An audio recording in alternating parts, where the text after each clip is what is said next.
Hi hello ನಮಸ್ತೆ ಎಲ್ಲರಿಗೂ. ಹೇಗಿದ್ದೀರೆಲ್ಲರೂ? ನಾನಂತೂ ಆರಾಮವಾಗಿದ್ದೀನಿ.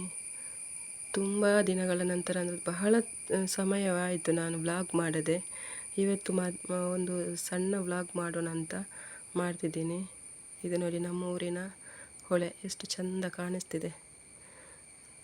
ನಾನಿವತ್ತು ಕಾವಲ್ಕಟ್ಟೆಗೆ ಹೊರಟಿದ್ದೇನೆ. ನಾನು ಮತ್ತು ಮಗ ಇವತ್ತು ಸಂಡೇ, ಹಾಗಾಗಿ ಹೋಗ್ತಿದ್ದೀವಿ. ನಾನು ಮತ್ತು ಅವನು, ಹಸ್ಬೆಂಡು ಬೆಳಿಗ್ಗೆ ಹೋಗಿದ್ದಾರೆ, ನಾವು ಇವಾಗ ಹೊರಟಿದ್ದೀವಿ.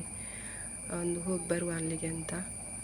ಬಸ್ಸಲ್ಲೇನು ರಶ್ ಇಲ್ಲ ಇವಾಗ ಇಲ್ದಿದ್ರೆ ಸಂಡೇ ಎಲ್ಲ ಹೋಗುವಾಗ ಬಸ್ಸೆಲ್ಲ ತುಂಬ ರಶ್ ಇರ್ತಿತ್ತು.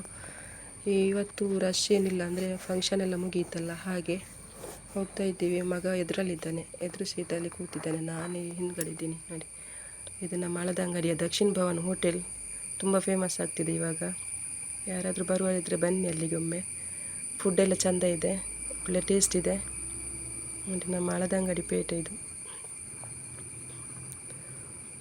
ಹಳದಂಗಡಿಗೆ ಹೋಗಿ ಮತ್ತು ಅಲ್ಲಿಂದ ಗುರುವಾಯನಕೆರೆಗೆ ಹೋಗಿ ಆನಂತರ ಅಲ್ಲಿಂದ ಕಾವಲ್ಕಟ್ಟೆಗೆ ಹೋಗಿದ್ದು. ಹಳದಂಗಡಿ ಪೇಟೆ ನಮ್ಮದು. ಸಣ್ಣ ವ್ಲಾಗ್ ಇದು, ತುಂಬ ಸಮಯ ಆಯಿತು ಮಾಡದೆ, ಅದಕ್ಕೆ ಇವತ್ತೊಂದು ಮಾಡ್ತಿದ್ದೀನಿ.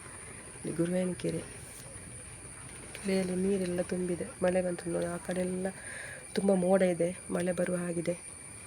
ಹಾಗಾಗಿ ಬೇಗ ಹೋಗಬೇಕು ಅಂತ ಹೊರಟು ಬಂದಿದ್ದು.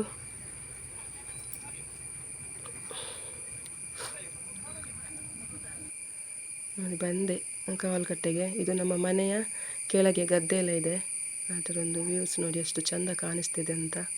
ನಮ್ಮ ಮನೆ ಸ್ವಲ್ಪ ಮೇಲುಗಡೆ ಇದೆ, ಇದು ಕೆಳಗೆ ಗದ್ದೆ ಎಲ್ಲ ಇದೆ, ತೋಟ ಎಲ್ಲ ಇದೆ. ತುಂಬ ಚೆಂದ ಕಾಣಿಸ್ತಿದೆ ಅಲ್ಲಿ ನೋಡುವಾಗಲ್ಲ. ಮತ್ತು ಇನ್ನೊಂದೇನೆಂದರೆ, ಇದೊಂದು ಕಾಯಿ ತಂದಿದ್ದೀನಿ. ಇದರ ಪರಿಚಯ ಎಲ್ಲರಿಗೂ ಹಳ್ಳಿಯವರಿಗೆ ಇರಬೇಕು. ಇದು ನಮ್ಮ ಕಡೆ ಇದಕ್ಕೆ ತುಳುವಿನಲ್ಲಿ ಕೆಂಬಲ್ಕಾಯಿ ಅಂತ ಹೇಳ್ತಾರೆ. ಉಪ್ಪಿನಕಾಯಿ ಹಾಕ್ತೀವಿ ನೋಡಿ. ದ್ರಾಕ್ಷಿ ಥರ ಇದೆ, ಒಂಥರ ದ್ರಾಕ್ಷಿ ಗೊಂಚಲಿನ ಹಾಗೆ ಇರುವುದು. ಮತ್ತು ಬಳ್ಳಿ ಕೂಡ ಹಾಗೇ, ದ್ರಾಕ್ಷಿ ಬಳ್ಳಿ ಹಾಗೇ ಇದೆ, ಕಾಯಿ ಕೂಡ ಹಾಗೇ ಇದೆ ನೋಡಿ. ಇದು ಹುಳಿ, ಒಂಥರ ತಿನ್ನುವಾಗ ಕರ್ಕುರ ಆಗ್ತದೆ.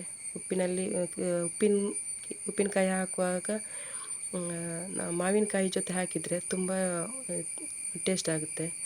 ಬರೀ ಇದನ್ನು ಸಹ ಹಾಕ್ಬಹುದು, ಹಾಕಿದರೆ ಉಪ್ಪಿನಕಾಯಿ ಹಾಕಬೇಕು ಅಂತ ತಂದಿದ್ದೇನೆ ನೋಡಿ. ಯಾರಿಗಾದರೂ ಇದರ ಗುರುತ ಇದ್ದರೆ, ಪರಿಚಯ ಇದ್ದರೆ, ಯಾರಾದರೂ ಇದರ ಉಪ್ಪಿನಕಾಯಿ ತಿಂದಿದ್ದರೆ ಕಮೆಂಟ್ ಮಾಡಿ. ಇದೊಂದು ಸಣ್ಣ ವ್ಲಾಗ್, ಎಲ್ಲರಿಗೂ ಒಳ್ಳೆಯದಾಗಲಿ.